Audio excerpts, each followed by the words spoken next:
people get involved locally with, right? Would it be more advantageous to get involved down in TJ or just Oh no, in the US? what we really need right now is a foster program. We want to be able to get people to foster in the US so I can get the dogs out of TJ and here. But it used to be so easy to just get them adopted, like I said earlier, just from pictures and videos and information. But since people went back to work, so many dogs were surrendered into the shelter that the market is saturated. So it is super hard to get a dog adopted without anyone meeting them. Only way that we can do that is if we have fosters here that can just take a dog or two dogs, or if they want two dogs. Typically the problem is with the fosters, getting fosters in the US, a foster wants to know this question typically first. Even before the dog gets there, they're going to ask me, when is the dog leaving? How the hell do I know when the dog is leaving? We don't want to bump the dog around. We need committed fosters. We need fosters that are going to say, I am here to help you until this dog gets adopted, because they're like hairy little kids,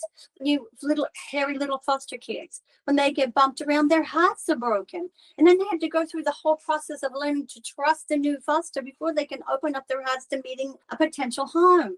It's so complicated and convoluted at times, but in order to do it right, we have to jump through these hoops. I wish I had fosters here. I've put out pleas for help for 12 years, and the only fosters I ever do, they adopt all them dogs. So then they no longer can take in any dogs. Like today, I'm cooking food for a foster family to say thank you for the things that they've been doing. I have 5 of my dogs. Wow. They were good dogs when they went to them.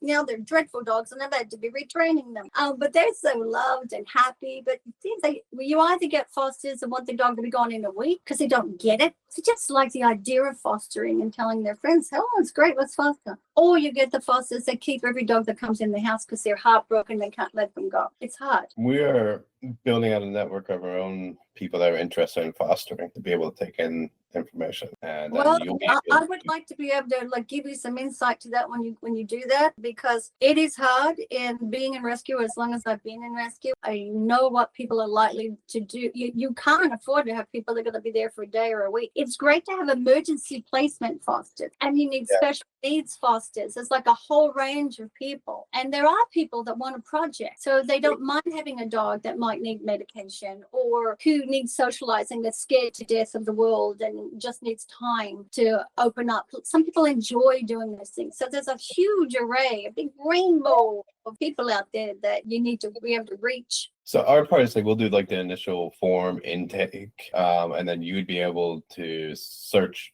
people within whatever area, and then qualify them more. But at least we can get you names and people that are interested, where then you would do the other vetting and go deeper. But there should be some questions on there to weed some people out, like I just said, are you interested in a special needs dog? Do you only want, some people have a male dog that only likes female dogs, that sort of a thing. It's not a million questions, but enough questions that the rescue would say, oh, that person is a potential, versus the people, when they get denied, the fosters get denied because they maybe live on a 5th floor, the 5th story floor, 5th floor or something. They get disappointed and they just give up and they don't want to help. So just a few things would really make it easier on both ends. Yeah, and it's not like a little, just fill in your information. It's actually a questionnaire behind it where we ask a decent. Yes. But I think you bring up some good additional questions that we can probably check off too. And Dale, I'll have to go back and look to see if we have some of those ones that you just mentioned.